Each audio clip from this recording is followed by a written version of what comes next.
Hello, friends. Today's Bible passage is Numbers chapters 3 through 5. This is the account of the family of Aaron and Moses at the time the Lord talked with Moses on Mount Sinai.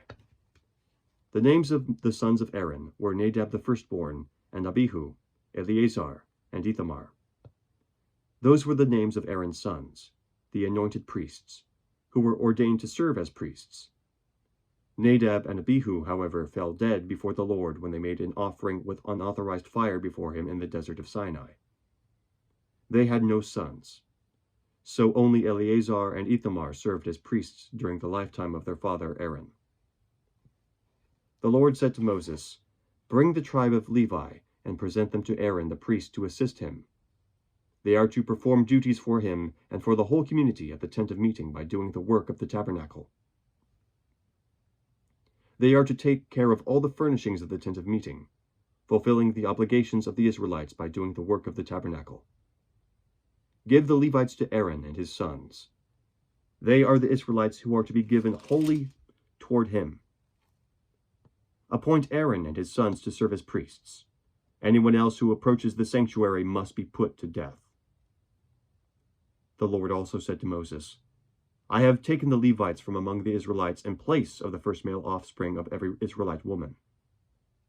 The Levites are mine, for all the firstborn are mine.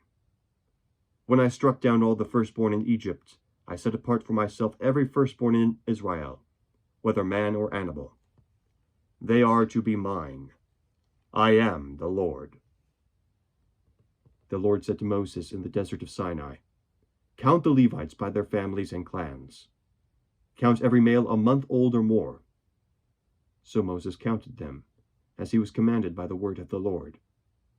These were the names of the sons of Levi: Gershon, Kohath, and Merari. These were the names of the Gershonite clans: Libni and Shimei. The Kohathite clans: Amram, Izhar, Hebron, and Uzziel. The Merarite clans: Mali and Mushi. These were the Levite clans according to their families. To Gershon belonged the clans of the Libnites and the Shimeites. These were the Gershonite clans. The number of all the males a month old or more who were counted was 7,500. The Gershonite clans were to camp on the west, behind the tabernacle. The leader of the families of the Gershonites was Eliasaph, son of Lael. At the tent of meeting, the Gershonites were responsible for the care of the tabernacle and tent, its coverings, the curtain at the entrance to the tent of meeting, the curtains of the courtyard, the curtain at the entrance to the courtyard surrounding the tabernacle and altar, and the ropes, and everything related to their use. To Kohath belonged the clans of the Amramites, Izharites, Hebronites, and Uzzielites. These were the Kohathite clans. The number of all the males a month old or more was 8,600. The Kohathites were responsible for the care of the sanctuary. The Kohathite clans were to camp on the south side of the tabernacle. The leader of the families of the Kohathite clans was Elizaphan, son of Uzziel. They were responsible for the care of the ark, the table, the lampstand, the altars, the articles of the sanctuary used in ministering, the curtain, and everything related to their use. The chief leader of the Levites was Eleazar, son of Aaron, the priest. He was appointed over those who were responsible for the care of the sanctuary. To Merari belonged the clans of the Malites and the Mushites. These were the Merarite clans. The number of all the males a month old or more who were counted was 6,200. The leader of the families of the Merarite clans was Zuriel, son of Abihail. They were to camp on the north side of the tabernacle. The Merarites were appointed to take care of the frames of the tabernacle, its crossbars, posts, bases, all its equipment, and everything related to their use, as well as the posts of the surrounding courtyard with their bases, tent pegs, and ropes. Moses and Aaron and his sons were to camp to the east of the tabernacle, toward the sunrise, in front of the tent of meeting. They were responsible for the care of the sanctuary on behalf of the Israelites. Anyone else who approached the sanctuary was to be put to death. The total number of Levites counted at the Lord's command by Moses and Aaron according to their clans, including every male a month old or more, was 22,000. The Lord said to Moses, "Count all the Israelite males who are a month old or more, and make a list of their names. Take the Levites for me in place of all the firstborn of the Israelites, and the livestock of the Levites in place of all the firstborn of the livestock of the Israelites. I am the Lord." So Moses counted all the firstborn of the Israelites, as the Lord commanded him. The total number of firstborn males a month old or more, listed by name, was 22,273. The Lord also said to Moses, "Take the Levites in place of all the firstborn of Israel, and the livestock of the Levites in place of their livestock. The Levites are to be mine. I am the Lord. To redeem the 273 firstborn Israelites who exceed the number of the Levites, collect 5 shekels for each one, according to the sanctuary shekel, which weighs 20 gerahs. Give the money for the redemption of the additional Israelites to Aaron and his sons." So Moses collected the redemption money from those who exceeded the number redeemed by the Levites. From the firstborn of the Israelites, he collected silver weighing 1,365 shekels, according to the sanctuary shekel.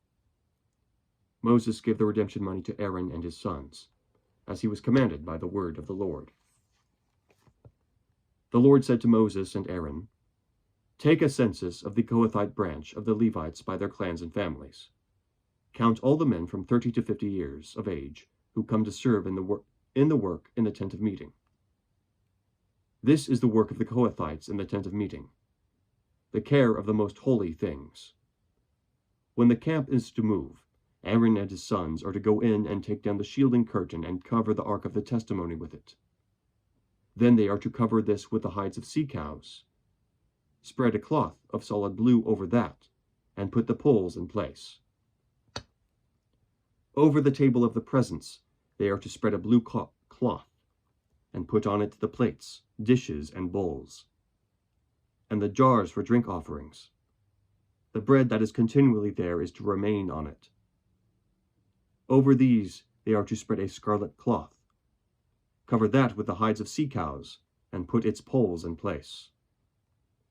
They are to take a blue cloth and cover the lampstand that is for light, together with its lamps, its wick trimmers and trays, and all its jars for the oil used to supply it.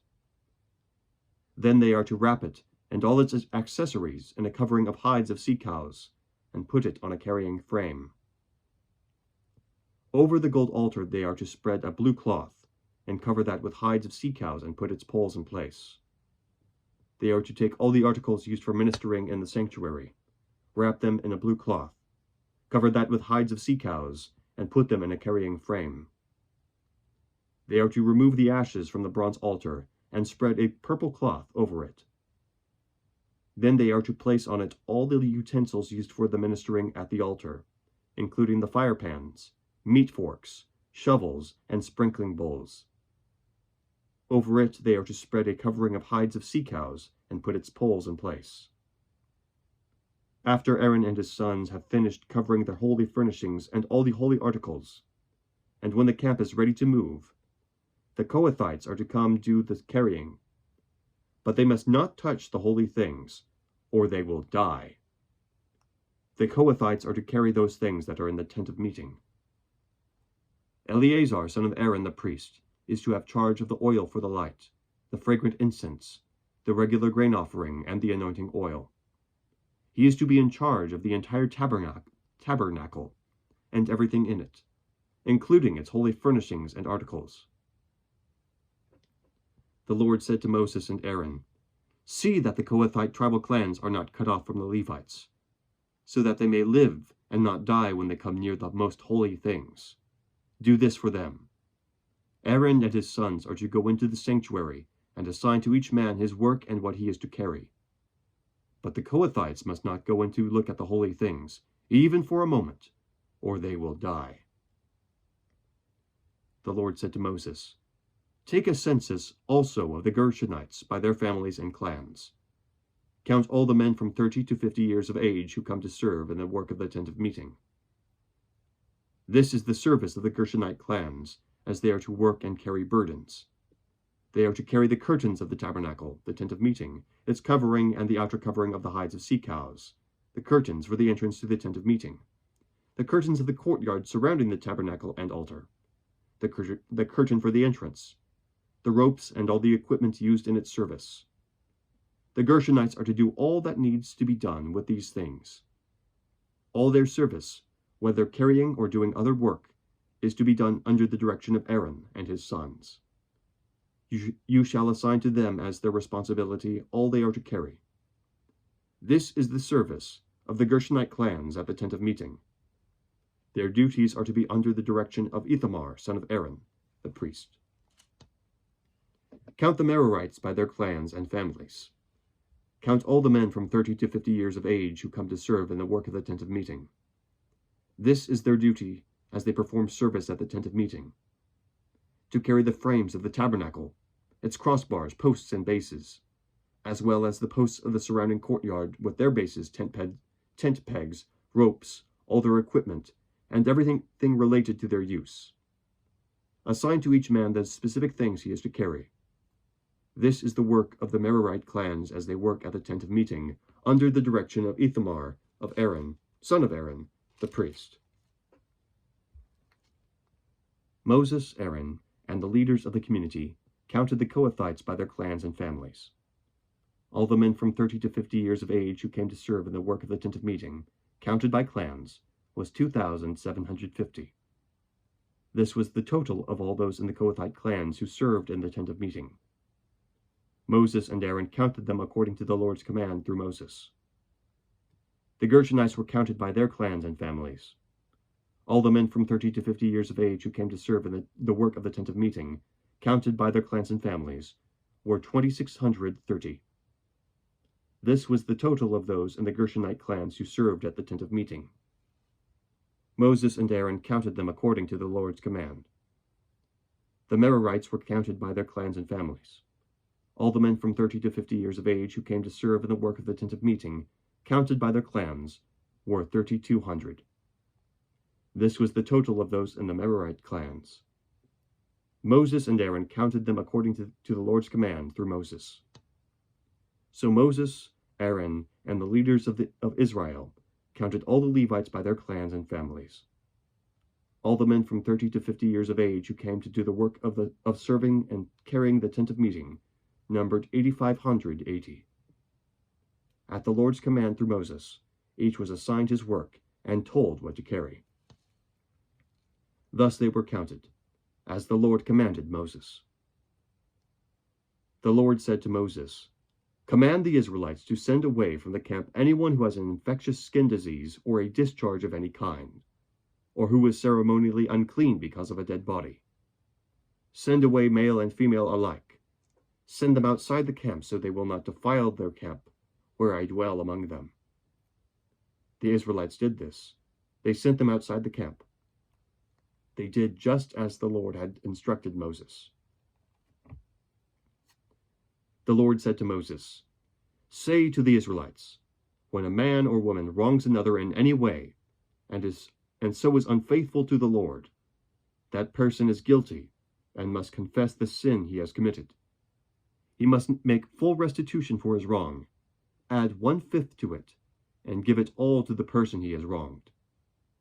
But if that person has no close relative to whom restitution can be made for the wrong, the restitution belongs to the Lord, and must be given to the priest, along with the ram with which atonement is to be made for him. All the sacred contributions the Israelites bring to a priest will belong to him. Each man's sacred gifts are his own, but what he gives to the priest will belong to the priest." Then the Lord said to Moses, "Speak to the Israelites and say to them, if a man's wife goes astray and is unfaithful to him by sleeping with another man, and this is hidden from her husband and her impurity is undetected, since there is no witness against her and she has not been caught in the act, and if feelings of jealousy come over her husband, and he suspects his wife, and she is impure, or if he is jealous and suspects her even though she is not impure, Then he is to take his wife to the priest. He must also take an offering of 1/10 of an ephah of barley flour on her behalf. He must not pour oil on it, or put incense on it, because it is a grain offering for jealousy, a reminder offering to draw attention to guilt. The priest shall bring her and have her stand before the Lord. Then he shall take some holy water in a clay jar, and put some dust from the tabernacle floor into the water. After the priest has had the woman stand before the Lord, he shall loosen her hair, and place in her hands the reminder offering, the grain offering for jealousy, while he himself holds the bitter water that brings a curse. Then the priest shall put the woman under oath, and say to her, "If no other man has slept with you, and you have not gone astray, and become impure while married to your husband, may this bitter water that brings a curse not harm you. But if you have gone astray while married to your husband, and have defiled yourself by sleeping with a man other than your husband," here the priest is to put the woman under this curse of the oath, "may the Lord cause your people to curse and denounce you when he causes your thigh to waste away and your abdomen to swell. May this water that brings a curse enter your body so that your abdomen swells and your thigh wastes away." Then the woman is to say, "Amen, so be it." The priest is to write these curses on a scroll, then wash them off into the bitter water. He shall have the woman drink the bitter water that brings a curse, and this water will enter her and cause bitter suffering. The priest is to take from her hands the grain offering for jealousy, wave it before the Lord, and bring it to the altar. The priest is then to take a handful of the grain offering as a memorial offering and burn it on the altar. After that, he is to have the woman drink the water. If she has defiled herself and been unfaithful to her husband, then when she is made to drink the water that brings a curse, it will go into her and cause bitter suffering. Her abdomen will swell and her thigh will waste away, and she will become accursed among her people. If, however, the woman has not defiled herself and is free from impurity, she will be cleared of guilt and will be able to have children.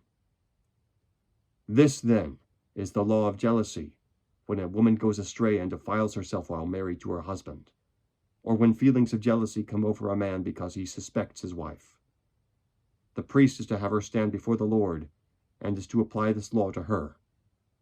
The husband will be innocent of any wrongdoing, but the woman will bear the consequences of her sin.